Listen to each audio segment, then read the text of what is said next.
A man sits in a chair. A stranger swings a pendant in front of his eyes. Minutes later, he clucks like a chicken on command.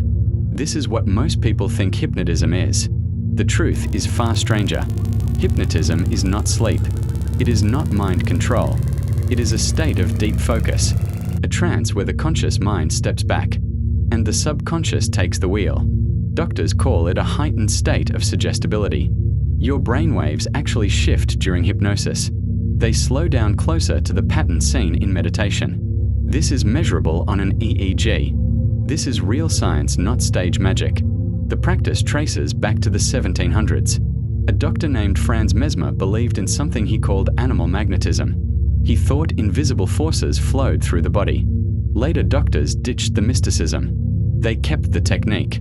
They renamed it hypnosis after Hypnos, the Greek god of sleep. Here is where most people get it wrong. A hypnotized person cannot be forced to do something against their will. Not on stage, not in a clinic, not anywhere. The subject always retains a thread of control. Stage hypnosis works because volunteers already want to perform. Hypnosis simply lowers their inhibition to do it. Hospitals use hypnotherapy for chronic pain. Therapists use it to treat anxiety and phobias. Some surgeons have even used it to reduce anesthesia during operations. It is not magic. It is a clinical tool with real documented results. But what if hypnosis was not used to heal? What if it was used to kill?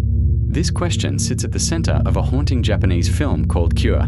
Cure was directed by Kiyoshi Kurosawa. It follows a detective investigating a string of murders. Every murder has the same signature, a deep X carved into the victim's throat. But every killer is a different, ordinary person. None of them know why they did it. The detective slowly uncovers a drifter, a man with no memory of his own past. He does not force anyone to kill. He simply talks. He asks quiet, unsettling questions. He lights a cigarette and waits. Somehow his targets fall into a trance, and they walk away and commit murder on their own. The film never shows a swinging watch or a dramatic spell. That is what makes it terrifying. It mirrors real hypnotic technique. Soft, repetitive speech. Long silences. A calm hypnotic voice that lowers resistance. Experts call this conversational hypnosis. It exists in the real world. Interrogators and negotiators train in versions of it. Cure simply pushes the technique into nightmare territory. So the real question is not whether hypnosis works. It does. The real question is how far a calm voice and a few quiet words can push a human mind. Cure never fully answers that question. And maybe that is exactly why it still unsettles people decades later. Would you trust your own mind around a stranger like that?